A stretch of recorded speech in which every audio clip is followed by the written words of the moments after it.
If you like smocking and heirloom sewing, you're gonna love this video. Hey everyone, Christine here, founder of Sewing in the City, and today I'm coming to you from my childhood bedroom. Yes, I'm here in Seattle area visiting my parents, and I went through my closet and found some really beautiful heirloom garments that I made. And I'm also, while I've been here, I made another quilted jacket. So I'm wearing it. It just came out of the dryer. We did all the quilting. And I did all the bound edges and everything. So I'm all curled up in my quilted coat, and I'm excited to show you a couple of these fun garments. So the first, I think this is probably my most proud project that I've ever made. And this is a christening gown with, it's called the shark's tooth technique. So this took me over 100 hours to sew, and when I made it, I was about, I think I was maybe 15 or so, and they actually wrote, it was featured in our local newspaper. When I was studying heirloom sewing, I learned this technique, and then I put it all along the bottom of the christening gown, and did these teeny tiny little buttons and the inset here between the gathers and the yoke. And then mirrored, I did, this is a machine sewn little trim that I did, mirroring the shark's tooth technique.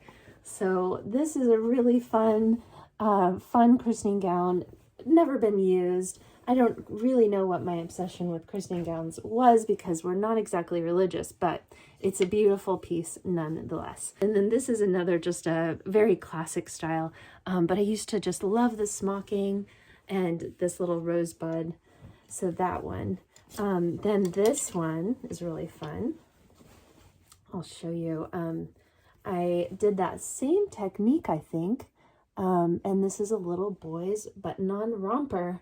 And so I had done just the hand embroidery along the collar, the insets. So this is the I can't even remember what it's called now. But it goes all along the collar. You can see it's all put in there, and then the little button-on shorts and the button back. It's so adorable, so adorable. Let's see what else. Oh, then I was making, so I actually used to have a children's store on Fifth Avenue in Seattle. When I was working at Escada, managing that store, I also had my children's store across the street, and I would pop over for appointments, and I would work after I got done working at Escada. So these little sets I used to sell. My brand was called Spoiled Sweet, and I used to do these little hand embroidered sets. So this one was for baby boys, and then I had a dress for baby girls with the little hat. So I just love these. They're really soft and really great gifts. I think these would be, even if you're looking for a gift idea and you want to try some embroidery, these would be really great, great options.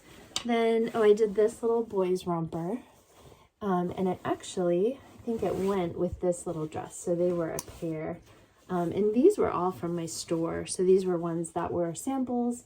So you have the little dress with the little boy's romper. And just, it's a two-piece set, so you have the shirt and then the little romper.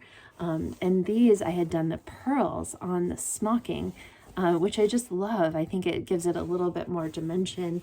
And these are all silk, so I used, silk and cottons. So then this was just another little boy's kind of bubble romper with a little cummerbund.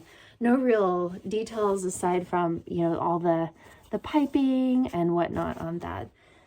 And then one more, this one, it's actually discolored just a bit, but this is that really traditional round neck. And I remember smocking this. It took a long time, but then I did the little trim there and the pin tucking along the bottom with this hand embroidered stitch as well.